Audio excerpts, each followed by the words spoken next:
जोंनि बे सा खाग्राबारि गामिनि जोंनि गुदि बाथौ धोरोम सिबियारि साफ्रोमबो गामिनि रायजो राजाफोरखौ साबायखर होगोन।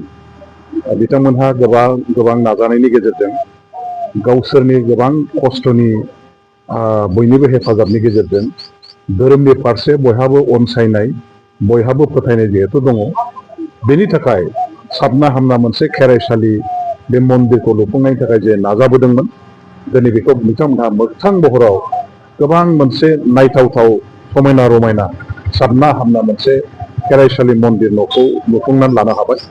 आरो बेखौनो दिनै बिथांमोनहा बेखेवनायनि जे हाबाफारि लादों, आंखौबो बाहागो लाफैनानै बेखेवनायनि जे खाबुखौ होबाय, आं बेनि थाखाय बिथांमोननो साबायखर होगोन।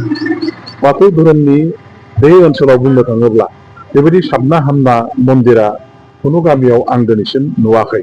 बे दुलाराय जोंनि बनासगाव आन्सलिकनि सिङाव बेनो हयथ' प्रथम मोनसे मन्दिर बायदि आङो बेखौ नुनो मोनदों।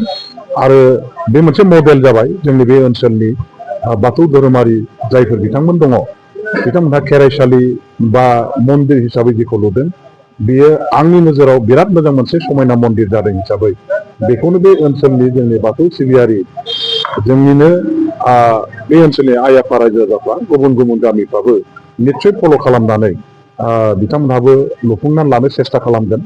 जों धोरोमखौ सिबिबाय जेब्ला इसोरनि नामाव, इसोरखौ जोंहा जुदि फोथायनाय दंब्ला, धोरोमखौ जुदि जोंहा फोथायनाय दंबा, जोंनि धोरोम सिबियारि रायजो राजाफ्रा खौसे जानानै बयनिबो मदद बयनिबो हेफाजाबजों गरसे गरनै दान दक्षिना होनानै हेफाजाब खालामलायनानै मन्दिर गंसे जोंनि नाजानायनि गेजेरजों लुफुंनानै लानो हायैनि खोथा गैया। आरो जों बेखौ लुनांगोन। गुबुन गुबुन धोरोम सिबियारि जायफोर बिथांमोन दङ, बे बिथांमोनहा दिनै गावबागावनि जेसेबां धोन दौलत दङ बेनिफ्रायनो एफा एनै सहाय खालामलायनानै रांखावरि बुथुमनानै बिथांमोनहा बिराद मोजां साबना हामना मन्दिर लुनानै लायो। बेखौ जों गुबुन गुबुन धोरोमफ्राव नुनो मोनदों। जोंनि ब्रह्म धोरोमानो होन, जोंनि बाथौ सिबिग्रा बर' रायजो राजाफ्रानो होन, बिथांमोनहाबो धोरोमखौ जिहेथु सिबिबायबा जोङो धोरोमखौ सिबिनायनि मोनसे थावनि हिसाबै मन्दिर गायसननानै आरो बे मन्दिरखौ गाव गावनि गामिनिनो धोन दौलतजों रायजो राजाफोरनि सहायजों आरो साखाथि फाखाथि जेन' जायफोरनिफ्राय जोङो मोनथावथाव बिसोरनिफ्राय हेफाजाब लानानै मन्दिरखौ लुनानै लानायनि दरखार दङ। गोदोनि बायदि माखासे ओरैनो जोङो सा साज्राङै माने बोसोराव खनसे खननैल' सिबिनायनि थाखाय मन्दिर गैयै लांदां फादां जायगायाव सिबिनाय, बेबायदि माखासे खान्थिखौ जोङो गारनानै, बेबायदि माखासे जोंनि हुदाखौ नागारनानै जोङो गोथार मोनसे थावनियाव जोंनि धोरोमखौ सिबिनायनि मोनसे थि जायगा जों लानांगोन। आरो बेखौ जोङो खुनु जाहाथे गुबुन जिब जुनार बा गुबुन बेहाय खालाय दैफोन खालामनाय बेबायदि मानसिफोर फैनानै हाबनो हाया, बेबायदि मोनसे जायगाखौ बेंनानै दोननांगोन।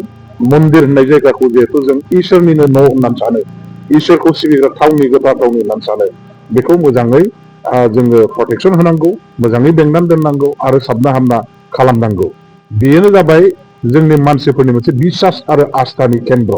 जेराव बिसास आरो आस्थाया दङ, जेराव इसोरा स्वयं दङ, जेराव जों इसोरनि आशीर्बाद मोनो होननानै फोथायनाय दं, बे जायगाखौ जों मोजां खालामनानै गोथार खालामनानै आरो साबना हामना बेबायदि नायथावथाव खालामनानै जेब्ला जों लानो हागोन, अब्ला गुबुन गुबुन धोरोमनि मानसिफ्राबो बे धोरोमनि पक्षे लासैनो खर' गंग्लायनाय, बे धोरोमनि पक्षे लासैनो अनसायनाय आरो मोजां मोननाया बिथांमोननि गोसो गोरबोआवबो जाखांफैगोन।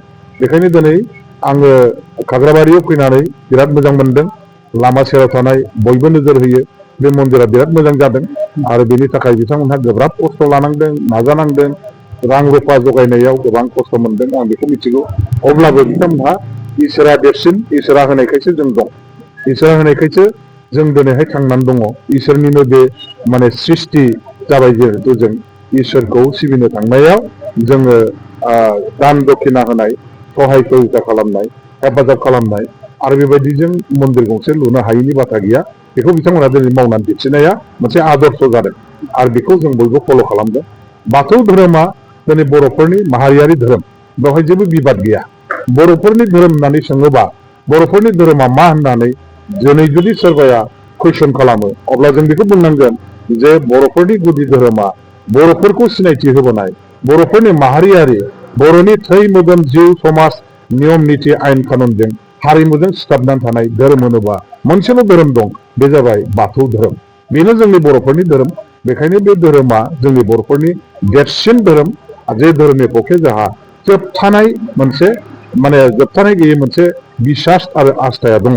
आरो बे बाथौ धोरोम आफा बोराइ बाथौनि आशीर्बाद अननायावनो जोंनि बर' जाथिया मुलुगाव बयजोंबो सिनायजानाय मोनसे जाथि जानो हादों। आरो बेजोंनो जोङो बर'फ्रा थांनांगोन। आं बेखौनो बर' रायजो राजाफोरखौ खावलायगोन। जोंनि खाग्राबारिनि रायजो राजाफ्रा बेवहाय बिथांमोनहा खौसेयै बाथौ धोरोमखौ फालियो, अरायबो फालिबाय था। बे धोरोमखौ गोख्रोंनिफ्राय गोख्रों खालामलां, फोसाबनाय। बे धोरोमाव जिखिनि खालामनांगौ दिनैसिम आफादफ्रा खालामगासिनो दं। आरो माबाफोर खालामनांगौ दंबा उनाव आफादफोर जिहेतु दं, गुदि बाथौ दुलाराय बर' गुदि बाथौ धोरोमारि आफाद, बिथांमोनहा निस्सय खालामगोन। आरो बेजों धोरोमा मोनसे डिसिप्लिन आरो साबना हामना आरो बयजोंबो गनायजानाय मोनसे धोरोम हिसाबै उनाव बयजोंबो बोजबजानाय जाहैनो हाथों, आं बेखिनिखौ आसा खालामदों।